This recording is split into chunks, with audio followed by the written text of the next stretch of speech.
پچھلے کچھ برس میں سعودی ولی عہد محمد بن سلمان کی لیڈرشپ میں سعودی عرب میں غیر معمولی تبدیلیاں آئی ہیں۔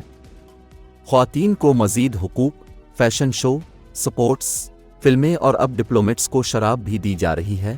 دیکھنا یہ ہے کیا یہ تبدیلی مثبت ہے یا پھر روشن خیالی کے نام پر مسلمانوں کو دھوکہ اور مغرب کو خوش کیا جا رہا ہے۔ آپ کو یہ دیکھ کر حیرت ہوگی، یہ سب تصاویر سعودی عرب کی ہیں۔ کیا سعودی عرب قدامت پسند اسلامی معاشرے سے جدید اسلامی معاشرے میں بدل رہا ہے؟ ریاض میں ہونے والا میوزک فیسٹیول، ہالی ووڈ اور بالی ووڈ کے ستارے مرد و خواتین ڈانس کرتے دکھائی دے رہے ہیں۔ کسی کو کچھ سمجھ نہیں آ رہا ہے کہ آخر یہ کیا ہو رہا ہے۔ سعودی حکومت نے کچھ برس پہلے ایسے اقدامات کیے ہیں جو پہلے ناقابل یقین تھے۔ سعودی ولی عہد محمد بن سلمان کی لیڈرشپ میں ویژن 2030 میں خواتین کو بہتر مواقع اور خود مختار بنانا ہے، لیکن جو سعودی عرب میں ہو رہا ہے، دیگر اسلامی ممالک نے کیا رد عمل دیا ہے؟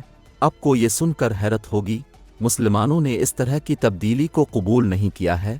وہ سعودی عرب کو اسلام کا مرکز تصور کرتے ہیں۔ اگر وہاں یہ سب کچھ ہوگا تو دیگر اسلامی ممالک میں کیا پیغام جائے گا؟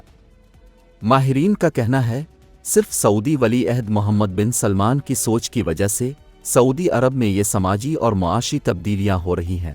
وہ سعودی عرب کو مغرب کے لیے تجارتی مرکز بنانا چاہتے ہیں۔ اگر وہ ایسے چاہتے ہیں تو ان کو سیاسی نظام کو بھی تبدیل کرنا ہوگا۔ وہ اس لیے دنیا سعودی عرب کے بارے میں الگ سوچ رکھ سکے اور ان کے سیاسی نظام کو بھی قبول کر سکیں۔